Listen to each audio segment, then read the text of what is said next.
Welcome once again to It's a Frankly Hairy podcast. It's your host, Frank Weber, welcoming you back to the forest. I'm so glad that you're here today. I'm so glad to see the numbers going up for the hits on the show.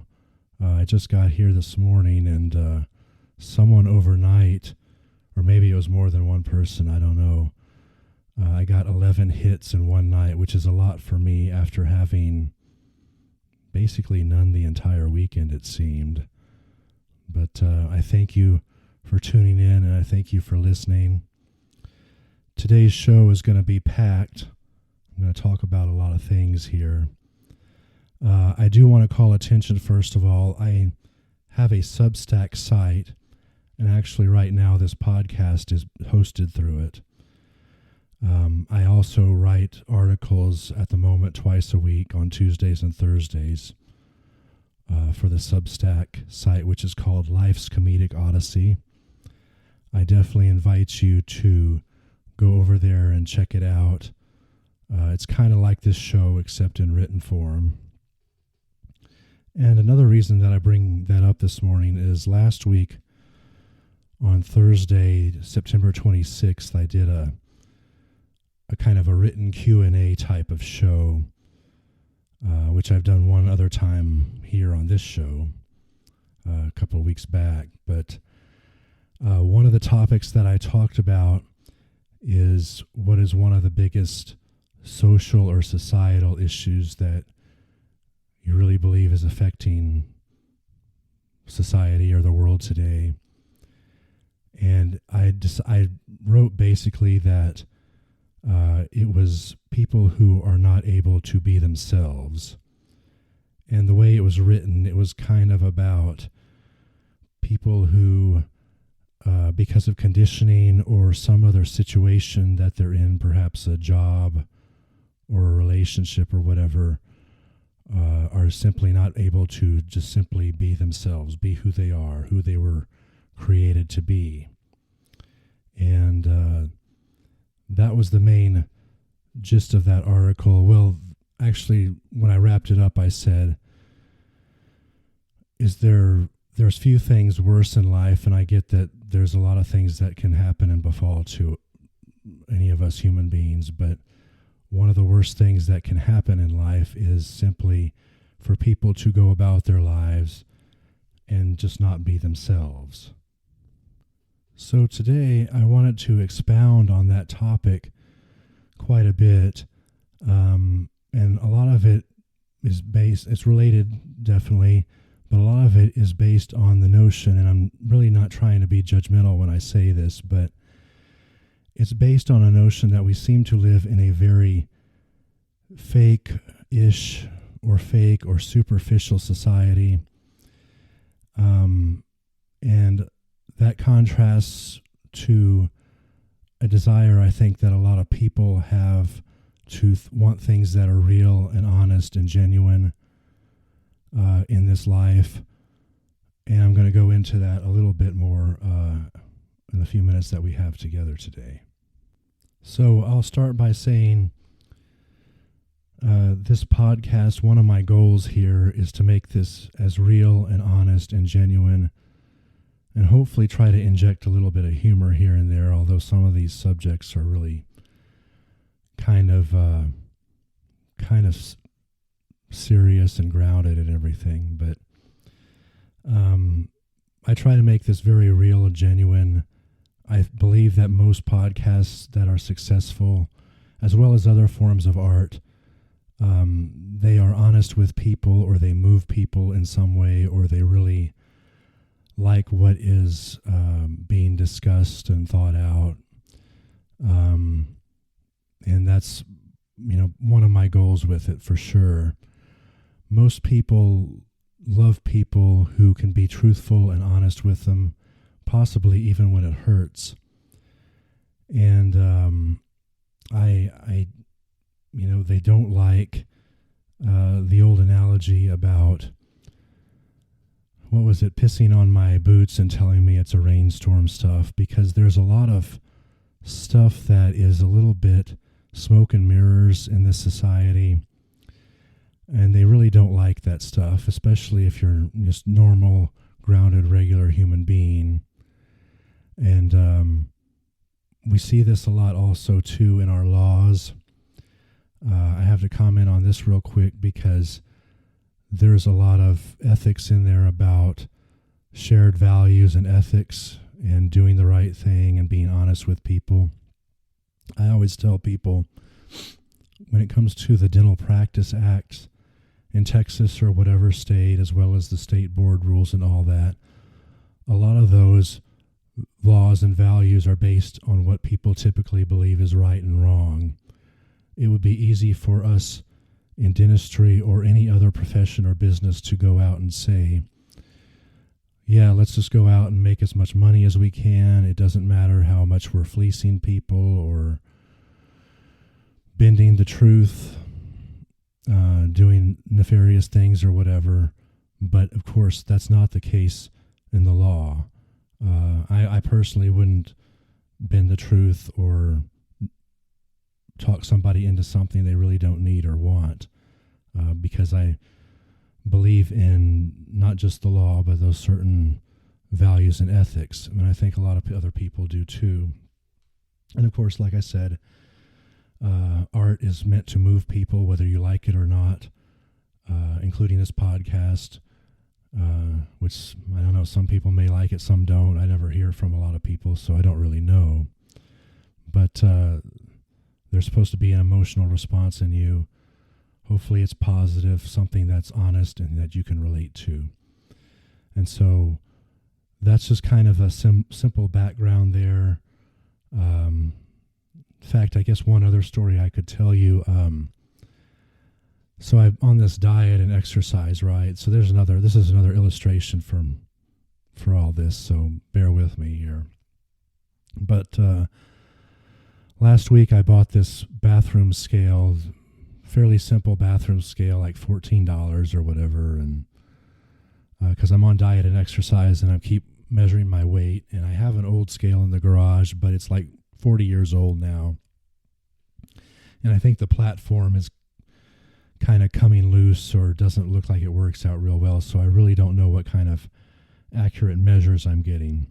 So I decided to go buy a cheap one at Walmart that takes a couple of AAA batteries, I think it was, and so I step on it, and every time I would step on it, it would give me one number, and then I would step off, and it might re-tear or recalibrate, and then I'd step back on it and get a number that was like several pounds lighter or several pounds greater.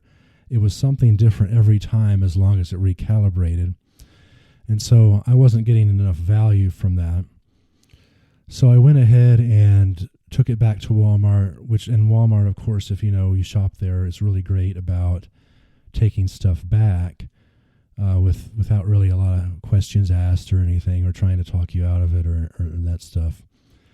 So I took that back, I think it was on Thursday, and then Friday night, I think it was, I saw the little battery cover for the machine that was lying on my floor right here in my podcast room, and I'm like, wow, I thought I had everything together when I took it back to them. And so I went ahead on Saturday morning, and with the receipt, I just showed them what I took back and said, hey, I lost this battery cover. Now, that's not a huge deal. It's just a little cheap piece of plastic. Totally a small thing.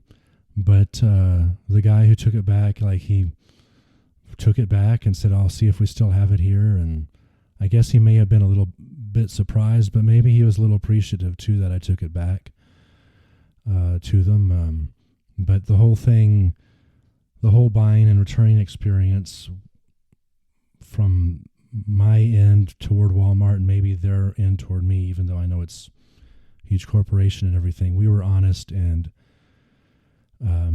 respectful to one another and very open in regards to that transaction. So enough with a bathroom scale story. I did not go back and buy another one just yet. I'm not really sure which one is the best value for the money. They had several of them over there, but anyway, I'm working on that weight. So instead of being, and I have like some big muscles and stuff too, but instead of being like fat and hairy, I can be like, thinner and hairy here going forward. So anyway, the next part of the show, as I mentioned earlier, we have a lot of fakery in society. And this is not going to be a discussion about professional wrestling, even though I know I've talked about that a lot before. In fact, I haven't been watching as much wrestling lately. I guess because the plot lines or something about it gets old after a while. But it's not about wrestling. It's not about fake sports or anything. But this is about, I call it fakery. You could call it people or things that aren't genuine or possibly dishonest. We have to kind of wade through a world of this. And I get that advertising and marketing has a lot of this in it. And we all want to make a living. And so some of this is related to money and materialism.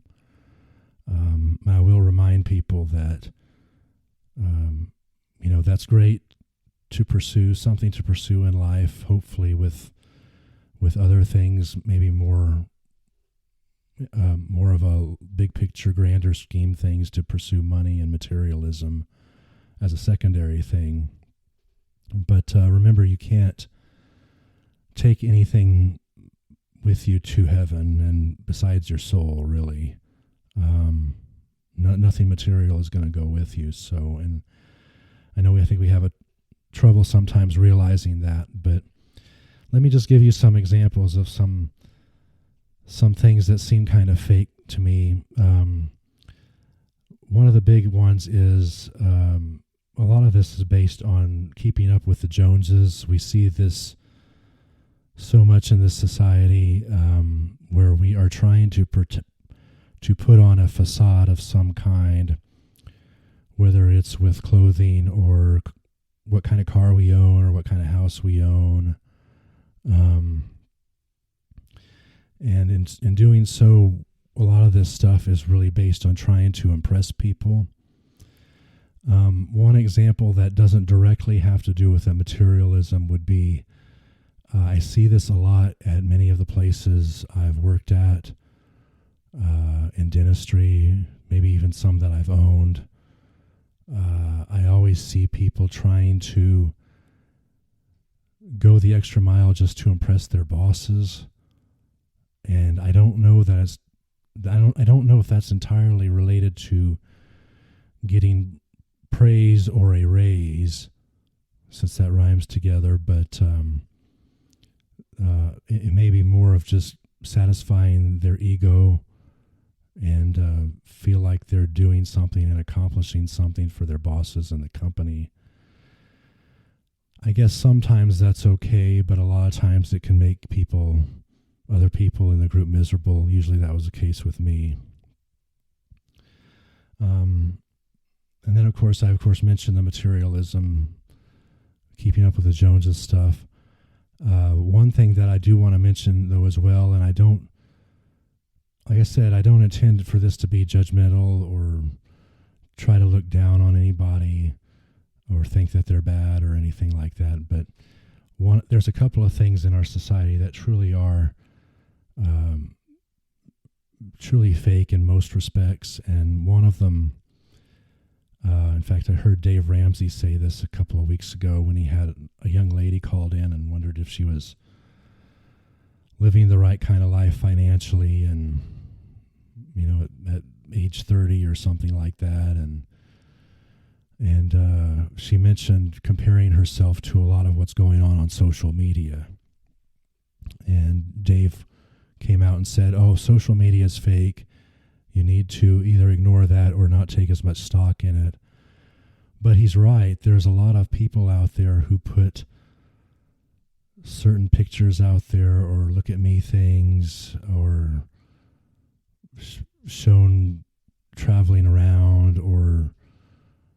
doing certain things that they love, and some of that may very well be true, but then we don't get to see the difficult things and the things that really challenge them in life. And so you're by only seeing the positive things, you kind of get jealous and envious of them. And so that's kind of a platform to promote a certain sense of fakery. Now, I have some other issues with social media. I've commented on some of them before. I think it can be a really great place for information. If people can get past the hiding behind a screen thing, it might even be an okay place for a certain amount of community. But most of the time it's not. And the sad thing is you see a lot of those people promoting themselves on social media like that. Another thing that is fake in pop culture that I would talk about real quick is since about the year 2000, they have a lot of these reality shows on TV. And the definition of what it means to be reality has changed over the years. When you had shows on in the 70s and 80s like That's Incredible, That's Incredible. Remember that show with Tarkenton and John Davidson and Kathy Lee Crosby, the first Wonder Woman, And then there's Real People as well. I think Ralphie from Christmas Story was in that one for a little bit. But anyway, those were reality shows back in the day, and they involved people doing these actual real feats of danger and courage that most people wouldn't think twice, most people would not do. And they showcased them on a weekly show, and it was very amazing and kind of a celebration in some sense of the human spirit. But nowadays, in the year 2000, you had shows like Survivor and Big Brother, I think, and Bachelorette, The Bachelor, Bachelorette, all this crazy shit that's out there now, and those are not real. I mean, they're kind of contrived situations. I know Survivor, they put them on some island and act like they have to survive or whatever, but there's no way that they're going to leave them there with no food and water and relative safety or whatever. I think it's all fake bullshit, really, and people have eaten that up since 2000 and ruined the definition of what a reality show actually is. And so,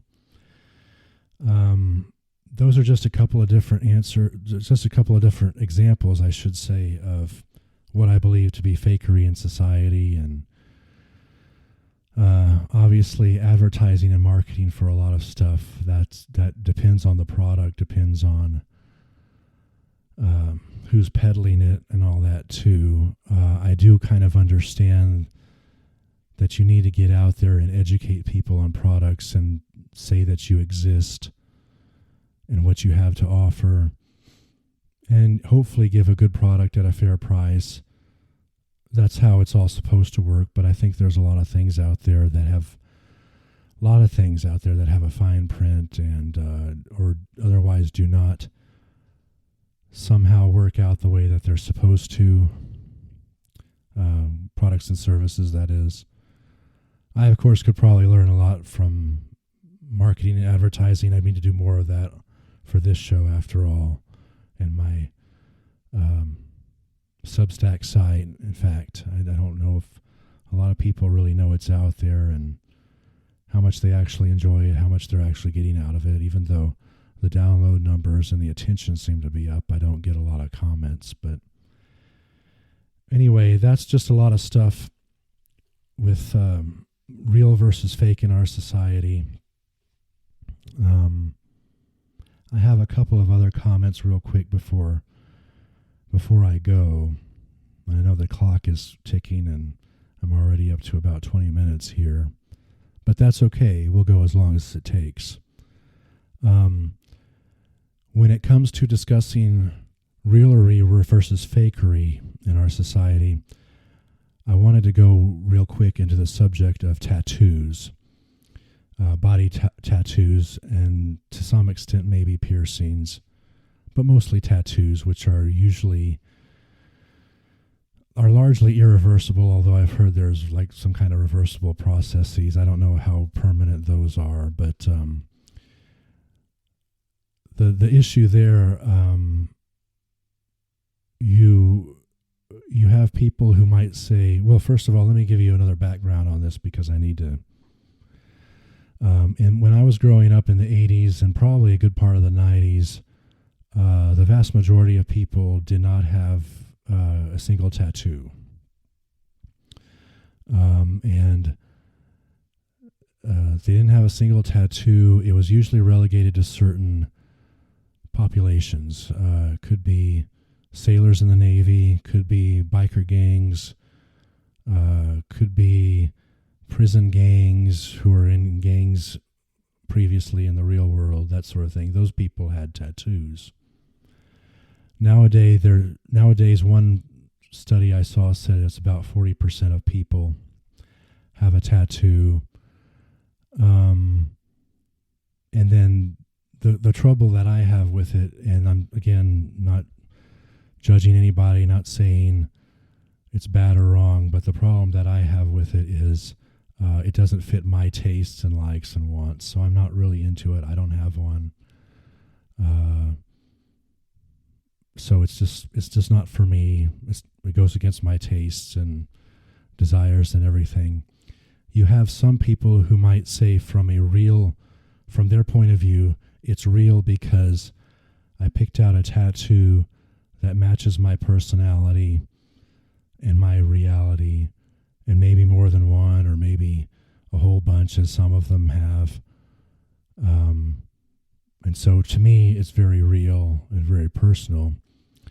And then on the other side of the story, you have people who are saying, well, and I understand this most, but if I'm wrong, I'm wrong. But I think I may be right as well. But there's people from the other perspective who are saying you're altering your body, which was made in the image of God, fearfully and wonderfully made. It's perfect in His eyes, and may or may not be perfect in your eyes, but you are altering a masterpiece of fine art that you, at this particular point in your life, you may not totally understand. And so in that sense, you could kind of ascribe it to the word, you might ascribe it to a certain sense of fakery, just as a contrast. But that's just a little bit of a perspective on something that is, if it's at least 40% of the population, then that's considered probably epidemic levels, to use some virology and infection type terms, from COVID. Probably it's epidemic at this point.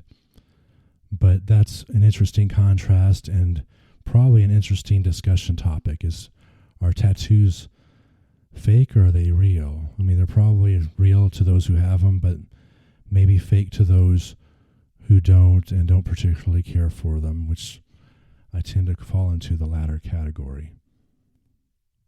So the last topic on this is, what's the antidote, or the solution, I guess you should say, for the fake society or lack of genuineness or realness that we sometimes see with one another. And like I said at the beginning of the show, you first off have to be able to be real and then actually carry out the realness. What are some possible solutions? Well, I'm going to be open and maybe somewhat controversial here, just a little bit, not too much. The general solution to me is to be able to go out and look at other persons as a human being just like yourself, God's child, made in the image of God, realizing that they probably have a lot of concerns in their lives, a lot of things going on. They may not be entirely happy. To potentially see them as really being kind of the same as us. And obviously part of that too is to look at them as God's child, made in his image, just like we all are. One thing that I will suggest to you, I want to do an entire show on this, but I'm not an expert in this because I have not been able to go to a naturist resort or a naturist beach. That's a nude resort or nude beach or anything like that. But there's an overwhelming amount of evidence that suggests that, positive evidence that is a very positive lifestyle change or choice. And it can be the cure for so many things. You know, it can cure a negative body image. It can cure shame. It can cure pornography. It can cure perhaps a negative attitude toward your fellow human beings. It can have great physical health benefits, you know, getting sunshine, vitamin D, appropriate amount of sunshine outside in the daylight, which a lot of us, if we're holed up, you know, inside with a computer, that's not such the case. It can cure mental things like depression, or at least be better for it. I've heard people saying that the communities there are really, they're really friendly. They're really kind of close-knit. It's better than something you will see at a lot of places in the closed world, including the gym, which is crazy because gymnasium, of course, has the root word of naked in it, gymno. And I'm hoping soon one day to go and experience that for myself, and I would love to do a show on the experience and other shows on the topic. But it's kind of an epiphany moment, and kind of a why did I not know this earlier type of thing. It's also biblically sound if you really search for the evidence. I don't think a lot of people are searching for the evidence. The resistance that people have to it, though, is that we have been culturally conditioned in so many ways to clothing and to modesty and that sort of thing, that nudism and naturism seems like such an out there concept. And like, why, you know, people ask themselves, why would I ever do that and whatnot? But they say once you experience it, like, and quickly, all those problems go away. You do have to be a little cautious. Do some research that you're actually going to